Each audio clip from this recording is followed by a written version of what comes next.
We will attend as many events in the fall and in the spring to support all groups in the athletic department for females and male sports. Most importantly, having us at the soccer and volleyball games, it's great for the student athletes that are participating that day to know that they are supported like any other sport. I think sometimes some sports get left out, or they seem to be as not as important to have a spirit group, but we want all sports here at OLLU to feel that they are warranted of the spirit community and having us there with them. As far as how we plan to show support in the stands, we will be on the sidelines, we'll be in the stands, we'll be cheering. We do what's called sideline routines, which is whenever there's music playing, we will be dancing, and then any crowd involvement that we can do is always a plus too. We do plan to attend any cross-country or track events that are hosted for our athletes.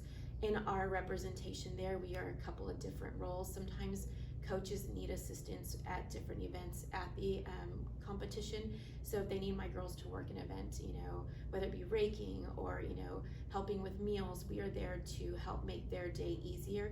In addition, as spirit members, we will be along the course of the track, cheering them on and just encouraging the athletes to do their best so that they know they too have support and that they have someone there to back them up.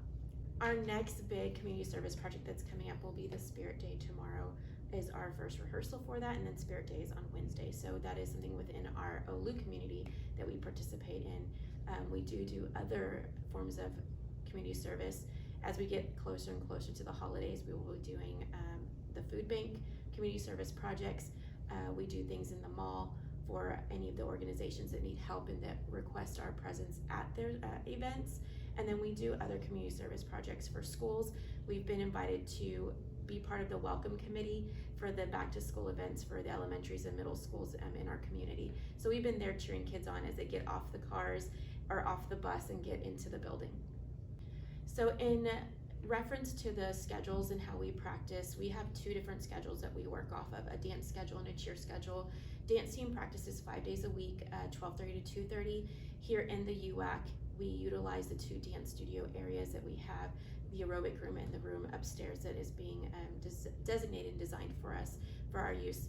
And then also cheerleaders, they practice 5 times a week too. Their schedule's a little bit different. We have 3 afternoon schedule practices and then 2 morning practices. And then twice a week, the groups come together and we do a weight room, CrossFit style of training so that our kids can get developed, fundamentally with the muscles and everything that we need to do to develop to be strong for stunts and the leaps and the turns and all those additional aerobic type or acrobatic skills that are necessary for our competitive skills.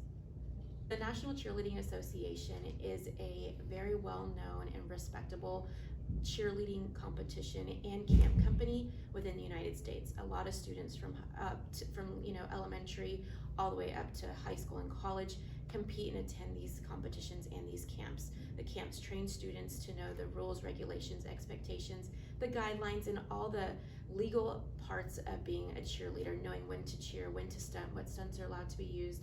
And then they teach you the fun little cheers and chants that you can use throughout your school year for sporting events or community service projects. So with us getting our first bid, what does that mean? That means that we've been invited to compete at the national level for the Collegiate Cheerleading Invitational.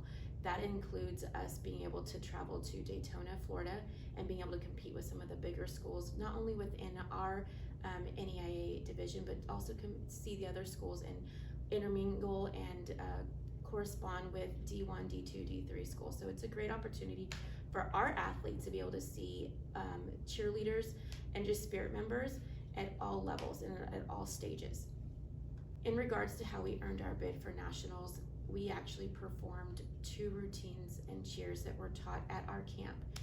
The students learned the curriculum, and at the end of the week of camp, the instructors who taught evaluate the athletes to see their how strong they've developed or grown throughout that process of the week, and then they decide whether or not we would be capable of competing at that collegiate national level, in which case we were blessed to be able to showcase our greatest strengths and be selected for nationals.